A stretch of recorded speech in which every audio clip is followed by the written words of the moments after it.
Hanji girls, how are you? So today we are going to start with our next topic, past participle. Before this we did present participle.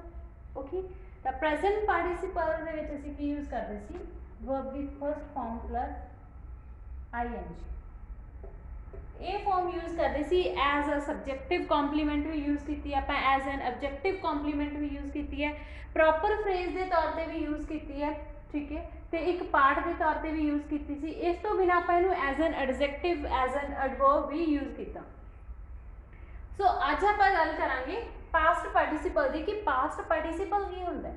Past ਪਾਰਟੀਸਿਪਲ ਕੀ ਹੁੰਦਾ ਹੈ, ਜੋ ਆਪਣੀ verb ਦੀ third farm ਹੁੰਦੀ ਹੈ ਉਹਨੂੰ ਆਪਾਂ ਕੀ ਬੋਲਦੇ ਹਾਂ, ਪਾਸਟ ਪਾਰਟੀਸਿਪਲ। ਤਾਂ ਵਰਬ ਦੀ ਥਰਡ ਫਾਰਮ ਆਲਵੇਜ਼ ਕੀ ਹੁੰਦੀ ਹੈ, ਪਾਸਟ ਪਾਰਟੀਸਿਪਲ ਕਿਹਾ ਜਾਂਦਾ ਉਹਨੂੰ। ਤਾਂ ਯੂਜ਼ ਅਲੱਗ-ਅਲੱਗ ਹੁੰਦਾ ਹੈ। ਇੱਕ ਤਾਂ ਆਪਾਂ ਪਰਫੈਕਟ ਟੈਂਸ ਦੇ ਵਿੱਚ ਯੂਜ਼ ਕਰਦੇ ਹਾਂ, ਪ੍ਰੈਜ਼ੈਂਟ ਪਰਫੈਕਟ ਦੇ ਵਿੱਚ has, have plus verb the third farm. Past ਦੇ ਵਿੱਚ ਆਪਾਂ ਯੂਜ਼ ਕਰਦੇ ਹਾਂ ਹੈਡ ਪਲੱਸ ਵਰਬ ਦੀ ਥਰਡ ਫਾਰਮ। ਤਾਂ ਇਹ ਆਪਣੇ ਕੀ ਹੁੰਦੇ ਨੇ, ਪਾਸਟ ਪਾਰਟੀਸਿਪਲ ਹੁੰਦੇ ਨੇ। ਬਟ ਇਹਨਾਂ ਤੋਂ ਬਿਨਾਂ ਵੀ ਇਹਦੇ ਬਹੁਤ ਸਾਰੇ ਯੂਜ਼ ਨੇ ਜੋ ਆਪਾਂ ਸੈਂਟੈਂਸ ਦੇ ਵਿੱਚ ਕਰਦੇ ਹਾਂ, ਉਹਨਾਂ ਬਾਰੇ ਆਪਾਂ ਅੱਜ ਸਟੱਡੀ ਕਰਾਂਗੇ। ਸੋ ਮੇਨਲੀ ਪੁਆਇੰਟ ਕੀ ਹੈ ਕਿ ਪਾਸਟ ਪਾਰਟੀਸਿਪਲ ਕੀ ਹੁੰਦਾ ਹੈ ਕਿ ਵਰਬ ਦੀ ਥਰਡ ਫਾਰਮ ਹੁੰਦੀ ਹੈ ਜੋ, and it works like an adjective, ਕਿ ਜਿਸ ਤਰ੍ਹਾਂ ਆਪਣੇ ਕੋਲ ਪ੍ਰੈਜ਼ੈਂਟ ਪਾਰਟੀਸਿਪਲ ਸੀ ਉਹ ਵੀ ਐਡਜੈਕਟਿਵ ਦੀ ਤਰ੍ਹਾਂ ਕੰਮ ਕਰਦਾ ਸੀ। ਇਸ ਤੋਂ ਬਿਨਾਂ ਆਪਾਂ ਜੈਰੈਂਡਸ ਕੀਤੇ ਸੀਗੇ। ਜੈਰੈਂਡਸ ਕਾਹਦਾ ਕੰਮ ਕਰਦੇ ਸੀਗੇ, ਮੋਸਟਲੀ ਉਹ ਐਕਟ ਲਾਈਕ ਐਨ ਨਾਊਨ, ਤਾਂ ਨਾਊਨ ਦਾ ਕੰਮ ਕਰਦੇ ਸੀ। ਤਾਂ ਅਗਰ ਆਪਾਂ ਪਾਸਟ ਪਾਰਟੀਸਿਪਲ ਦੀ ਗੱਲ ਕਰਦੇ ਹਾਂ, ਇਹ ਹੁੰਦੀ ਤਾਂ ਵਰਬ ਦੀ ਥਰਡ ਫਾਰਮ ਹੈ, but it acts like an adjective, ਕਿ ਐਡਜੈਕਟਿਵ ਦੀ ਤਰ੍ਹਾਂ ਵਰਕ ਕਰਦੀ ਹੈ, ਐਡਜੈਕਟਿਵ ਦੀ ਤਰ੍ਹਾਂ ਐਕਟ ਕਰਦੀ ਹੈ। ਇੱਕ ਸੈਂਟੈਂਸ ਦੇ ਵਿੱਚ ਐਡਜੈਕਟਿਵ ਦਾ ਜਿਹੜਾ ਰੋਲ ਹੈਗਾ ਉਹ ਅਦਾ ਕਰਦੀ ਹੈ। For example his mind remains focused. देखो अपने को वर्ब की फॉर्म की है remain, his mind remains focused.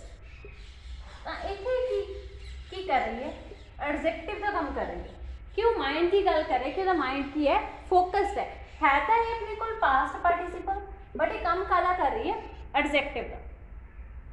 तो एडजेक्टिव ਦੇ ਤੌਰ ਤੇ ਇਹ ਕੰਮ ਕਰਦੀ ਹੈ, ਠੀਕ ਹੈ। ਤਾਂ ਅਗਰ ਆਪਾਂ ਗੱਲ ਕਰੀਏ ਕਿ ਇੱਕ ਸੈਂਟੈਂਸ ਦੇ ਵਿੱਚ ਪਾਸਟ ਪਾਰਟੀਸਿਪਲ ਮੀਨਸ ਜਿਹੜੀ ਵਰਬ ਦੀ ਥਰਡ ਫਾਰਮ ਹੁੰਦੀ ਹੈ ਵਿਚ ਐਕਟਸ ਲਾਈਕ ਐਨ ਐਡਜੈਕਟਿਵ, ਤਾਂ ਉਹਦਾ ਵਰਕ ਕੀ ਹੈ, ਠੀਕ ਹੈ, ਵਰਕ ਹੈਗਾ ਐਡਜੈਕਟਿਵ ਦਾ। ਮੇਨਲੀ ਉਹ ਐਡਜੈਕਟਿਵ ਦੀ ਤਰ੍ਹਾਂ ਕੰਮ ਕਰਦੀ ਹੈ, ਠੀਕ ਹੈ, ਸੈਂਟੈਂਸ ਦੇ ਵਿੱਚ।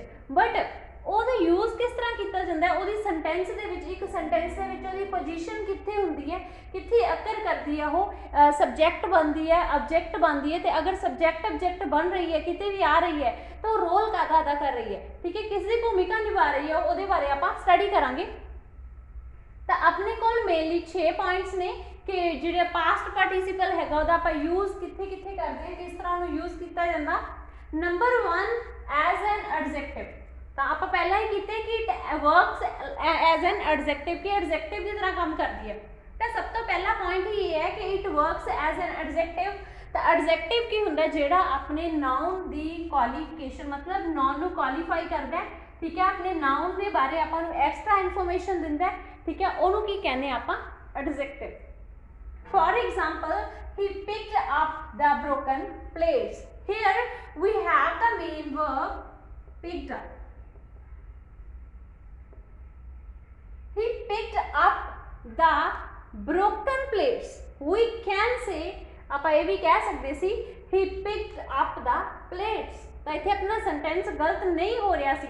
ਬਟ ਦੇਖੋ ਆਪਾਂ ਨਾउन ਦੀ ਕੀ ਦੱਸ ਰਹੇ ਹਾਂ, ਇੱਥੇ ਐਕਸਟਰਾ ਇਨਫੋਰਮੇਸ਼ਨ ਦੇ ਰਹੇ ਹਾਂ, he picked up the broken plates। ਤਾਂ ਇਹ ਆਪਣੇ ਕੋਲ ਐਜ਼ ਐਨ ਐਡਜੈਕਟਿਵ ਕੰਮ ਕਰ ਰਿਹਾ। ਅਗਰ ਆਪਾਂ ਇਹਦੀ ਫਾਰਮ ਦੀ ਗੱਲ ਕਰੀਏ, ਇਹਦੇ ਸਟਰਕਚਰ ਦੀ ਗੱਲ ਕਰੀਏ, ਤਾਂ ਇਹ ਫਾਰਮ ਦੇ ਵਿੱਚ ਕੀ ਹੈ, verb, break, broke, broken। Okay, तो सेकेंड एग्जाम्पल है अपने को, he seemed to be a man with broken heart। तो सेम he seemed to, तो seemed अपने को की है main verb, he seemed to be a man with broken heart, with heart। तो वो एक मैन सीगा जिहड़ा हार्ट वाला सी। तो जब आप broken लगाता तो ਆਪਾਂ ਨੂੰ हार्ट दी, क्योंकि ਉਹਦਾ हार्ट किदां दा है, broken heart person आ, मतलब कि वो पेन दे विच रह रहे। ओके, तो you got it, I hope you got it, it's clear to all of you. ਤਾਂ ਮਤਲਬ ਆਪਾਂ ਇੱਥੇ ਕੀ ਦੇਖਣਾ ਹੈ ਕਿ ਜੋ ਪਾਸਟ ਪਾਰਟੀਸੀਪਲ ਹੁੰਦੇ ਨੇ, ਪ੍ਰੈਜ਼ੈਂਟ ਪਾਰਟੀਸੀਪਲ ਹੁੰਦੇ ਨੇ, ਉਹਨਾਂ ਨੂੰ ਜਿਹੜਾ ਫਾਰਮ ਹੁੰਦੀ ਹੈ, ਫਾਰਮ ਮੀਨਸ ਕਿ ਆਪਾਂ ਨੂੰ ਦੇਖ ਕੇ ਕੀ ਬੋਲਦੇ ਆ ਕਿ ਇਹ ਨਾउन हैगा, वर्ब है, एडजेक्टिव है, एडवर्ब है, ठीक है। ਉਹਦੇ ਜਿਹੜੇ ਪਾਰਟਸ ਆਫ ਸਪੀਚ ਦੀ ਆਪਾਂ ਕਲਾਸਿਸ ਕਰਦੇ ਹਾਂ, ਫਾਰਮ ਕਲਾਸਿਸ ਹੁੰਦੀਆਂ ਨੇ। ਤਾਂ ਦੇਖੋ ਆਪਾਂ ਦੇਖ ਕੇ ਇਹ ਕਹਿਣਾ ਕਿ ਨਾउन वर्ब ਕੀ ਹੈ। ਤਾਂ ਅਗਰ ਆਪਾਂ ਇਹਦੀ ਫਾਰਮ ਦੀ ਗੱਲ ਕਰਦੇ ਹਾਂ ਤਾਂ ਇਟ ਇਜ਼ वर्ब, ਬਟ ਜਦੋਂ ਆਪਾਂ ਇਹਦੇ ਫੰਕਸ਼ਨ ਦੀ ਗੱਲ ਕਰ ਰਹੇ ਹਾਂ ਤਾਂ ਇਹ ਕਾਹਦਾ ਫੰਕਸ਼ਨ, ਕਾਹਦਾ ਕੰਮ ਕਰ ਰਹੀ ਹੈ ਇੱਥੇ, ਐਡਜੈਕਟਿਵ ਦਾ। ਤਾਂ ਸੈਕਿੰਡ ਉਹਨਾਂ ਨੇ ਗੱਲ ਕੀਤੀ ਹੈ ਕਿ past participle also works as subject complement. ਤਾਂ ਆਪਾਂ ਪ੍ਰੈਜ਼ੈਂਟ ਪਾਰਟੀਸਿਪਲ ਦੇ ਵਿੱਚ ਵੀ ਕੀਤਾ ਸੀ ਕਿ ਜਿਹੜਾ ਪ੍ਰੈਜ਼ੈਂਟ ਪਾਰਟੀਸਿਪਲ ਹੁੰਦਾ ਉਹ ਆਪਣਾ ਸਬਜੈਕਟਿਵ ਕੰਪਲੀਮੈਂਟ ਹੁੰਦਾ। ਇਟ ਮੀਨਸ ਕਿ ਆਪਣੇ ਸਬਜੈਕਟ ਨੂੰ ਕੰਪਲੀਟ ਕਰ ਰਿਹਾ ਹੁੰਦਾ, ਆਪਾਂ ਨੂੰ ਸਬਜੈਕਟ ਬਾਰੇ ਹੋਰ ਦੱਸ ਰਿਹਾ ਹੁੰਦਾ, ਠੀਕ ਹੈ। ਤਾਂ ਇਹਦੀ ਐਗਜ਼ਾਮਪਲ ਹੈਗੀ ਹੈ, ਤਾਂ ਆਪਣੇ ਕੋਲ ਸਬਜੈਕਟ ਕੀ ਹੈ ਫਸਟ ਐਗਜ਼ਾਮਪਲ ਦੇ ਵਿੱਚ, ਨਾਈਸ ਪੀਪਲ। ਤਾਂ ਇਹ ਆਪਣੀ ਵਰਬ ਹੈਗੀ, ਇਹਨੂੰ ਆਪਣਾ ਪ੍ਰਾਇਮਰੀ ਆਕਸਿਲਰੀ ਵਰਬ ਬੋਲਦੇ ਆ, ਬਟ ਇਹ ਕੀ ਹੁੰਦੀ ਹੈ ਆਪਣੇ ਕੋਲ, ਜਦੋਂ ਆਪਣੇ ਕੋਲ ਹੋਰ ਵਰਬ ਨਹੀਂ ਹੁੰਦੀ ਤਾਂ ਇਹ ਮੇਨ ਵਰਬ ਦਾ ਫੰਕਸ਼ਨ ਹੈਗਾ ਜਿਹੜਾ ਇਹ ਨਿਭਾਉਂਦੀ ਹੈ। Nice people are respected. ਤਾਂ ਜਿਹੜੇ ਨਾਈਸ ਪੀਪਲ ਹੁੰਦੇ ਨੇ ਉਹਨਾਂ ਨੂੰ ਕੀ ਮਿਲਦੀ ਹੈ, ਰਿਸਪੈਕਟ ਮਿਲਦੀ ਹੈ। ਤਾਂ ਇਹ ਆਪਣੇ ਕੋਲ ਕੀ ਹੈ, ਕੰਪਲੀਮੈਂਟ ਹੈ। ਕਿਹਦਾ ਕੰਪਲੀਮੈਂਟ ਹੈ, ਸਬਜੈਕਟ ਦਾ ਕੰਪਲੀਮੈਂਟ ਹੈ ਕਿ ਨਾਈਸ ਪੀਪਲ ਨੂੰ ਰਿਸਪੈਕਟ ਮਿਲਦੀ ਹੈ। ਤਾਂ ਆਪਣੇ ਕੋਲ ਸੈਕਿੰਡ ਐਗਜ਼ਾਮਪਲ ਹੈਗੀ ਆ, देयर ड्रीम्स वर फुलफिल्ड। ਤਾਂ ਦੇਖਣ ਦੇ ਵਿੱਚ ਆਪਾਂ ਨੂੰ ਫਾਰਮ ਦੇ ਵਿੱਚ ਦੋਨੋਂ ਕੀ ਲੱਗਦੇ ਨੇ, ਵਰਬ, ਠੀਕ ਹੈ। ਤਾਂ ਆਲਵੇਜ਼ ਆਪਾਂ ਪਾਸਟ ਪਾਰਟੀਸਿਪਲ ਦੇ ਵਿੱਚ ਇਹ ਯਾਦ ਰੱਖਣਾ ਕਿ ਪਾਸਟ ਪਾਰਟੀਸਿਪਲ ਦੇ ਵਿੱਚ ਆਲਵੇਜ਼ ਵਰਬ ਦੀ ਥਰਡ ਫਾਰਮ ਯੂਜ਼ ਹੋਏਗੀ। ਅਗਰ ਆਪਾਂ ਪ੍ਰੈਜ਼ੈਂਟ ਪਾਰਟੀਸਿਪਲ ਦੀ ਗੱਲ ਕਰਦੇ ਹਾਂ ਤਾਂ ਉੱਥੇ ਵਰਬ ਦੀ ਫਸਟ ਫਾਰਮ ਦੇ ਨਾਲ ing ਯੂਜ਼ ਹੋਏਗਾ। ਤਾਂ ਦੇਖੋ ਜਿਹੜੀ ਆਪਣੇ ਕੋਲ ਪ੍ਰੈਜ਼ੈਂਟ ਪਾਰਟੀਸਿਪਲ ਨੇ ਉਹ ਵੀ ਆਪਣੇ ਕੋਲ ਐਜ਼ ਅ ਸਬਜੈਕਟਿਵ ਕੰਪਲੀਮੈਂਟ ਕੰਮ ਕਰਦੇ ਨੇ। ਤਾਂ ਉੱਥੇ ਆਪਣੇ ਕੋਲ ਕੀ ਹੁੰਦਾ ਕਿ ਜਿਹੜੀ ਇੱਥੇ ਫਾਰਮ ਲੱਗੀ ਹੁੰਦੀ ਉਹਦੇ ਨਾਲ ਕੀ ਲੱਗ ਜਾਂਦਾ, ing। ਤਾਂ ਅਗਰ ਉਹਦੇ ਨਾਲ ed ਲੱਗੀ ਹੈ ਤਾਂ ਉਹ ਕੀ ਹੋਏਗਾ ਆਪਣੇ ਕੋਲ, past participle. Their dreams were fulfilled. ਤਾਂ ਦੇਖੋ ਕਿ ਉਹਦੇ ਸੁਪਨੇ ਪੂਰੇ ਹੋ ਰਹੇ ਨੇ, ਪੂਰੇ ਹੋ ਰਹੇ ਸੀ। Their dreams were fulfilled. ਤਾਂ ਡ੍ਰੀਮਸ ਬਾਰੇ ਗੱਲ ਕੀਤੀ ਗਈ ਕਿ ਡ੍ਰੀਮਸ ਫੁਲਫਿਲ ਹੋ ਰਹੇ ਸੀ। ਤਾਂ ਇਹ ਕੀ ਹੋ ਗਿਆ, ਸਬਜੈਕਟਿਵ ਕੰਪਲੀਮੈਂਟ ਹੋ ਗਿਆ ਕਿ ਜੋ ਸਬਜੈਕਟ ਨੂੰ ਕੰਪਲੀਟ ਕਰ ਰਿਹਾ। ਤਾਂ ਸੇਮ ਪ੍ਰੈਜ਼ੈਂਟ ਪਾਰਟੀਸਿਪਲ ਦੀ ਤਰ੍ਹਾਂ ਨੰਬਰ 3 ਤੇ ਆਪਣੇ ਕੋਲ ਪੁਆਇੰਟ ਹੈਗਾ ਕਿ past participle works as an objective complement, ਕਿ ਆਬਜੈਕਟਿਵ ਕੰਪਲੀਮੈਂਟ ਦਾ ਕੰਮ ਕਰਦੇ ਨੇ। ਆਬਜੈਕਟਿਵ ਕੰਪਲੀਮੈਂਟ ਦਾ ਮਤਲਬ ਕੀ ਹੁੰਦਾ ਹੈ ਕਿ ਜੋ ਆਪਣਾ ਆਬਜੈਕਟ ਹੋਏਗਾ ਉਹਨੂੰ ਕੰਪਲੀਟ ਕਰਨਗੇ ਹੀ, ਉਹਦੇ ਬਾਰੇ ਦੱਸਣਗੇ ਆਪਾਂ ਨੂੰ। ਮਤਲਬ ਇਹ ਜ਼ਰੂਰੀ ਹੈ। ਸਬਜੈਕਟਿਵ ਕੰਪਲੀਮੈਂਟ ਦੇ ਵਿੱਚੋਂ ਆਪਾਂ ਨੂੰ ਸਬਜੈਕਟ ਬਾਰੇ ਦੱਸਦੇ ਨੇ, ਜਦਕਿ ਆਬਜੈਕਟਿਵ ਕੰਪਲੀਮੈਂਟ ਦੇ ਵਿੱਚੋਂ ਆਪਾਂ ਨੂੰ ਆਬਜੈਕਟ ਬਾਰੇ ਦੱਸਦੇ ਨੇ। We saw him tired, ਕਿ ਅਸੀਂ ਉਹਨੂੰ ਦੇਖਿਆ। We saw him tired, ਕਿ ਅਸੀਂ ਉਹਨੂੰ ਥੱਕਿਆ ਹੋਇਆ ਦੇਖਿਆ। ਤਾਂ ਆਪਣੇ ਕੋਲ ਮੇਨ ਵਰਬ ਕੀ ਹੈ, saw। ਅਗਰ ਆਪਾਂ ਪਾਸਟ ਪਾਰਟੀਸਿਪਲ ਦੀ ਗੱਲ ਕਰੀਏ ਤਾਂ ਆਪਣੇ ਕੋਲ ਕੀ ਹੈ, tired। ਸੈਕਿੰਡ ਐਗਜ਼ਾਮਪਲ ਦੇ ਵਿੱਚ ਉਹਨਾਂ ਨੇ ਕਿਹਾ I found the market closed। ਤਾਂ ਆਪਣੇ ਕੋਲ ਮੇਨ ਵਰਬ ਕੀ ਹੈ, found। ਤਾਂ ਦੇਖੋ ਆਪਾਂ ਕਈ ਵਾਰ ਕਨਫਿਊਜ਼ ਹੋ ਜਾਂਦੇ, ਵੀ ਗੈਟ ਕਨਫਿਊਜ਼ਡ ਕਿ ਇਹ ਵੀ ਵਰਬ ਹੋ ਸਕਦੀ ਹੈ, ਕਲੋਜ਼ਡ ਵੀ ਆਪਣੇ ਕੋਲ ਮੇਨ ਵਰਬ ਹੋ ਸਕਦੀ ਹੈ, ਕਿਉਂਕਿ ਸਮਟਾਈਮਸ ਕੀ ਹੁੰਦਾ ਸਟੂਡੈਂਟ ਨੂੰ ਇੱਕ ਕਨਸੈਪਟ ਕਲੀਅਰ ਨਹੀਂ ਹੁੰਦਾ ਤਾਂ ਉਹ ਇਹ ਸੋਚ ਲੈਂਦੇ ਨੇ ਕਿ ਇਹਦੇ ਵਿੱਚ ed ਲੱਗਿਆ ਹੋਇਆ ਤੇ ed ਵਾਲੀ ਜਿਹੜੀ ਵਰਬ ਦੀ ਫਾਰਮ ਹੁੰਦੀ ਹੈ ਆਲਵੇਜ਼। ਬਟ ਆਪਾਂ ਇੱਥੇ ਇੱਕ ਚੀਜ਼ ਹੋਰ ਧਿਆਨ ਦੇ ਵਿੱਚ ਰੱਖਣੀ ਹੈ, ਤੁਸੀਂ ਸੈਂਟੈਂਸ ਰੀਡ ਆਊਟ ਕਰਿਆ ਕਰੋ 1 time 2 time 3 times। ਤਾਂ ਆਪਾਂ ਨੂੰ ਕੀ ਪਤਾ ਲੱਗਦਾ ਹੈ, I found the market closed। I found the market closed। ਤਾਂ ਦੇਖੋ ਆਪਣੇ ਕੋਲ ਮੇਨ ਆਪਣੇ ਕੋਲ ਵਰਬ ਕੀ ਹੁੰਦੀ ਹੈ, ਜਿਹੜੀ ਐਕਸ਼ਨ ਦਿਖਾ ਰਹੀ ਹੁੰਦੀ ਹੈ, ਜਿਹੜੀ ਆਪਾਂ ਨੂੰ ਮੇਨ ਐਕਸ਼ਨ ਜਿਹਦੇ ਤੇ ਡਿਪੈਂਡ ਕਰਦਾ ਆਪਾਂ ਨੂੰ। ਤੇ ਇੱਥੇ ਆਪਾਂ ਨੂੰ ਪਤਾ ਲੱਗਦਾ ਕਿ ਉਹਨੇ ਕੀ ਦੇਖਿਆ, I found ਮੈਂ ਲੱਭਿਆ the market closed। ਤਾਂ found ਮੈਨੇ ਲੱਭਣਾ ਹੀ ਨਹੀਂ ਹੁੰਦਾ, ਦੇਖਣਾ ਵੀ ਹੁੰਦਾ, ਠੀਕ ਹੈ। I found the market closed, ਕਿ ਮੈਂ ਕੀ ਦੇਖਿਆ ਕਿ ਮਾਰਕੀਟ ਸੀ ਜਿਹੜੀ ਉਹ ਕਲੋਜ਼ ਸੀਗੀ। ਤਾਂ ਇੱਥੇ ਕਲੋਜ਼ ਦਾ ਮਤਲਬ ਮੇਨ ਵਰਬ ਨਹੀਂ ਹੈਗੀ। ਤਾਂ ਇਸ ਅਗਰ ਇਹਨੂੰ ਵਰਬ ਕਾਊਂਟ ਵੀ ਕਰਦੇ ਆ ਤਾਂ ਇਹ ਤੋਂ ਪਹਿਲਾਂ ਆਪਾਂ ਨੂੰ ਦੇਖਣਾ ਪਏਗਾ ਕਿ ਇਸ ਤੋਂ ਪਹਿਲਾਂ ਜਿਹੜੀ ਵਰਬ ਆ ਰਹੀ ਹੈ ਉਹ ਆਪਣੇ ਕੋਲ ਮੇਨ ਫੰਕਸ਼ਨ ਹੈਗਾ, ਜਿਹੜਾ ਮੇਨ ਰੋਲ ਹੈਗਾ ਜਿਹੜਾ ਉਹ ਪਲੇ ਕਰ ਰਹੀ ਹੈ। ਤਾਂ fourth point, as you all know, ਇਹ ਸਭ ਨੂੰ ਪਤਾ ਹੈ, ਜਿੰਨੇ ਵੀ ਬੱਚਿਆਂ ਨੂੰ ਟੈਂਸ ਆਉਂਦੇ ਨੇ ਤਾਂ ਤੁਹਾਨੂੰ ਸਭ ਨੂੰ ਪਤਾ ਹੋਏਗਾ ਕਿ ਜਿਹੜੇ ਪਰਫੈਕਟ ਟੈਂਸ ਹੁੰਦੇ ਨੇ ਉਹਨਾਂ ਦੇ ਵਿੱਚ ਆਪਾਂ ਜਿਹੜਾ ਯੂਜ਼ ਕਰਦੇ ਆ ਉਹ ਵਰਬ ਦੀ ਥਰਡ ਫਾਰਮ ਹੁੰਦੀ ਹੈ। ਤੇ ਵਰਬ ਦੀ ਥਰਡ ਫਾਰਮ ਨੂੰ ਆਪਾਂ ਆਲਵੇਜ਼ ਕੀ ਕਹਿੰਦੇ ਆ, ਪਾਸਟ ਪਾਰਟੀਸਿਪਲ। ਤਾਂ ਇੱਥੇ ਇਹ ਮੇਨ ਵਰਬ ਦਾ ਰੋਲ ਹੈਗਾ ਜਿਹੜਾ ਉਹ ਅਦਾ ਕਰੇਗੀ। ਤਾਂ ਇਹ ਇੱਕ ਅਲੱਗ ਤੋਂ ਪੁਆਇੰਟ ਹੈਗਾ। ਦੇਖੋ ਬਾਕੀ ਸਾਰੇ ਪੁਆਇੰਟ ਆਪਾਂ ਕਰ ਰਹੇ ਸੀ ਕਿ ਉਹ ਐਜ਼ ਐਨ ਐਡਜੈਕਟਿਵ ਕੰਮ ਕਰ ਰਹੀ ਹੈ, ਬਟ ਇਹ ਤਾਂ ਆਪਾਂ ਨੂੰ ਜਨਰਲੀ ਸਾਰਿਆਂ ਨੂੰ ਪਤਾ ਹੁੰਦਾ ਹੈ ਕਿ ਜਿੱਥੇ ਵੀ ਆਪਣੇ ਕੋਲ ਪਰਫੈਕਟ ਟੈਂਸ ਹੁੰਦਾ ਤਾਂ ਉੱਥੇ ਆਪਣੇ ਕੋਲ ਵਰਬ ਦੀ ਥਰਡ ਫਾਰਮ ਹੁੰਦੀ ਹੈ।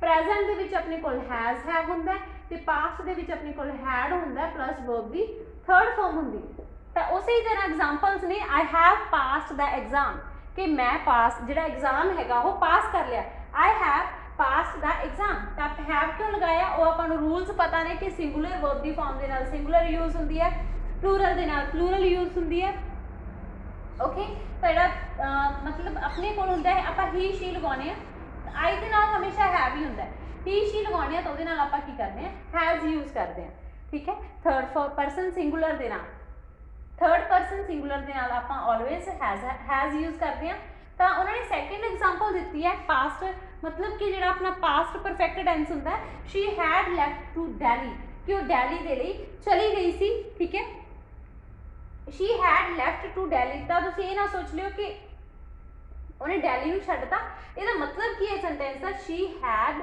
लैफ्ट टू दिल्ली कि वो दिल्ली के लिए रवाना हो गई सी फिफ्थ पॉइंट अपने कोल हैगा कि past participle also work as an adverb तो हुण तक आप एडजेक्टिव किया तो एडवर्ब की होंदी है अपने कोल जिहड़ी ਤਾਂ देखो एक गल देखो कि आप एडजैक्टिव उत्थे कीता सी जिथे अपने कोल जिहड़ी अपनी पास्ट पार्टिसिपल सीगा वो अपने नाउन नूं मॉडिफाई कर रहा सी तो अगर आप एडवर्ब की गल करते हैं तो सानू की पता लगेगा कि ये एडवर्ब का रोल निभा रही है क्योंकि जिथे भी ये एडवर्ब का रोल प्ले करेगी उत्थे ये अपनी जिहड़ी मेन वर्ब होएगी उन्होंने की करेगी मॉडिफाई करेगी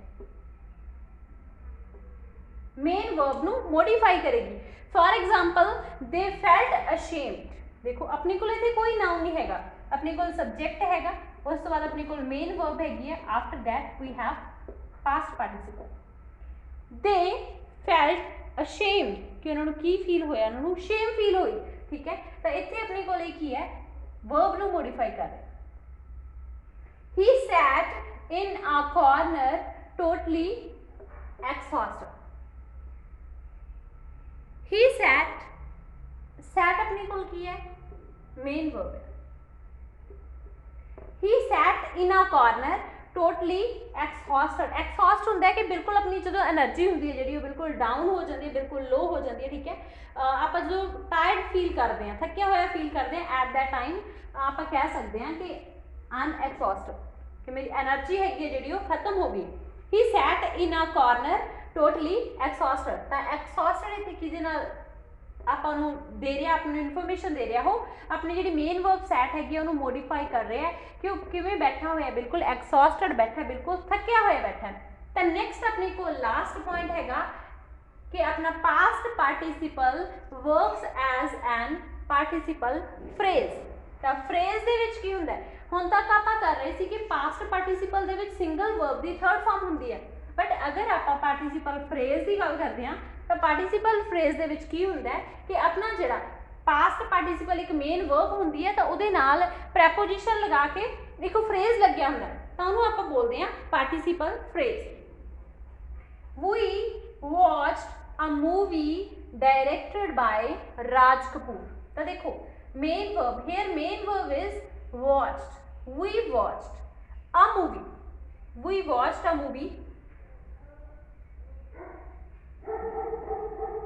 We watched a movie directed by Raj Kapoor तो देखो ये अपने को की हो गया मेन वर्ब हो गया a movie ऑब्जेक्ट हो गया अपने को what is this past participle and ये पास्ट पार्टिसिपल के नाल जो अपने को कुछ ऐड होंदा प्रैपोजिशन लगा के होंदा मोस्टली ठीक है जिहड़ा फ्रेज होंदा अपने को कोई भी तो वह प्रैपोजिशन के नाल ही कनैक्ट होंदा तो इनू आपां की बोलांगे पार्टिसिपल फ्रेज तो next we have example he found a mouse trapped in a net तो उन्हें की लभ्या की देखिया उन्हें ही फाउंड अ माउस तो उन्हें एक माउस लभ्या ट्रैप्ड इन अ नेट तो देखो अपने आप दे विच कंबाइन हैगा कित्थे आपां कहना सी he found a mouse trapped no where the mouse was trapped in a net तो इस करके ये अपने ट्रैप्ड दे नाल ही लगेगा